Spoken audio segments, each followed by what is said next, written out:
لوگوں اپنے پروردگار سے ڈرو کہ قیامت کا زلزلہ ایک حادثہ عظیم ہے۔ اے مخاطب، جس دن تو اس کو دیکھے گا اس دن یہ حال ہوگا کہ تمام دودھ پلانے والی عورتیں اپنے بچوں کو بھول جائیں گی اور تمام حمل والیوں کے حمل گر پڑیں گے، اور لوگ تجھ کو مدہوش نظر آئیں گے، حالانکہ وہ مدہوش نہیں ہوں گے بلکہ عذاب دیکھ کر مدہوش ہو رہے ہوں گے۔ بے شک اللہ کا عذاب بڑا سخت ہے۔ اور مومنو، یہ نہ سمجھنا کہ یہ ظالم جو کام کر رہے ہیں اللہ ان سے بے خبر ہے۔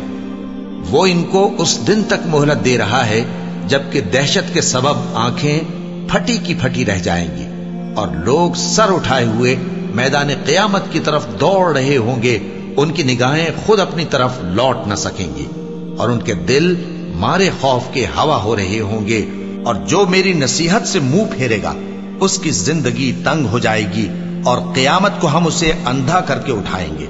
وہ کہے گا کہ میرے پروردگار، تو نے مجھے اندھا کر کے کیوں اٹھایا؟ میں تو دیکھتا بھالتا تھا۔ اللہ فرمائے گا کہ ایسا ہی چاہیے تھا، تیرے پاس ہماری آیتیں آئیں تو نے ان کو بھلا دیا، اسی طرح آج ہم تجھ کو بھلا دیں گے۔ انسان کچھ ایسا جلد باز ہے کہ گویا جلد بازی ہی سے بنایا گیا ہے۔ میں تم لوگوں کو عنقریب اپنی نشانیاں دکھاؤں گا تو تم مجھ سے جلدی نہ کرو۔ اور کہتے ہیں کہ اگر تم سچے ہو تو جس عذاب کی یہ وعید ہے وہ کب آئے گا؟ اے کاش کافر اس وقت کو جانے جب وہ اپنے چہروں پر سے دوزخ کی آگ کو روک نہ سکیں گے اور نہ اپنی پیٹھوں پر سے، اور نہ ان کا کوئی مددگار ہوگا۔ اصل میں ان کے وعدے کا وقت تو قیامت ہے، اور قیامت بڑی سخت اور بہت تلخ ہوگی۔ بے شک گناہگار لوگ گمراہی اور دیوانگی میں مبتلا ہیں۔ اس روز منہ کے بل دوزخ میں گھسیٹے جائیں گے، کہا جائے گا لو اب آگ کا مزہ چکھو۔ تو اے پیغمبر، ان کو باطل میں پڑے رہنے اور کھیل لینے دو، یہاں تک کہ جس دن کا ان سے وعدہ کیا جاتا ہے وہ ان کے سامنے آ موجود ہو۔ اس دن یہ قبروں سے نکل کر اس طرح دوڑیں گے جیسے کسی مقابلے کے نشان کی طرف دوڑے جا رہے ہوں۔ ان کی آنکھیں جھک رہی ہوں گی اور ذلت ان پر چھا رہی ہوگی۔ یہی وہ دن ہے جس کا ان سے وعدہ کیا جاتا تھا۔ میں روز قیامت کی قسم کھاتا ہوں اور نفس لوامہ کی قسم کھاتا ہوں کہ سب لوگ اٹھا کر کھڑے کیے جائیں گے۔ کیا انسان یہ خیال کرتا ہے کہ ہم اس کی بکھری ہوئی ہڈیاں اکٹھی نہیں کریں گے؟ ضرور کریں گے، اور ہم اس بات پر قادر ہیں کہ اس کی پور پور درست کر دیں۔ مگر انسان چاہتا ہے کہ آئندہ بھی خود سری کرتا چلا جائے، پوچھتا ہے کہ قیامت کا دن کب ہوگا۔ سو جب آنکھیں چندھیا جائیں اور چاند گہنا جائے اور سورج اور چاند جمع کر دیے جائیں، اس دن انسان کہے گا کہ کہاں ہے بھاگنے کی جگہ؟ کہیں نہیں، کوئی جائے پناہ نہیں۔ اس روز تمہارے پروردگار ہی کے پاس تمہیں جا ٹھہرنا ہے۔ کھڑکھڑانے والی کیا ہے؟ اور تم کیا جانو کہ کھڑکھڑانے والی کیا ہے؟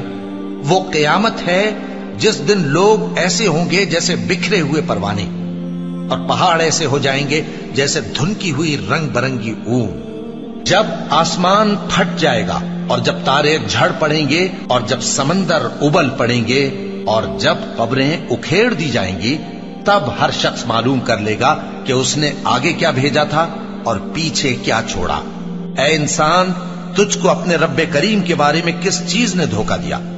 وہی تو ہے جس نے تجھے بنایا، پھر تیرے اعضاء کو درست کیا اور تیری قامت کو معتدل رکھا، جس صورت میں چاہا تجھے جوڑ دیا۔ مگر افسوس تم لوگ جزا کو جھٹلاتے ہو، حالانکہ تم پر نگہبان مقرر ہیں، یعنی معزز کاتبین۔ اے ایمان والو، اللہ سے ڈرتے رہو، اور ہر شخص کو دیکھنا چاہیے کہ اس نے کل یعنی آخرت کے لیے کیا سامان بھیجا ہے۔ اور ہم پھر کہتے ہیں کہ اللہ سے ڈرتے رہو، بے شک اللہ تمہارے سب اعمال سے خبردار ہے۔ اور ان لوگوں جیسے نہ ہو جانا جنہوں نے اللہ کو بھلا دیا تو اللہ نے انہیں ایسا کر دیا کہ وہ خود اپنے آپ کو بھول گئے۔ یہی لوگ ہیں نافرمان۔ اہل دوزخ اور اہل بہشت برابر نہیں، اہل بہشت ہی کامیابی حاصل کرنے والے ہیں، اور انہوں نے اللہ کی قدر شناسی جیسی کرنی چاہیے تھی نہیں کی۔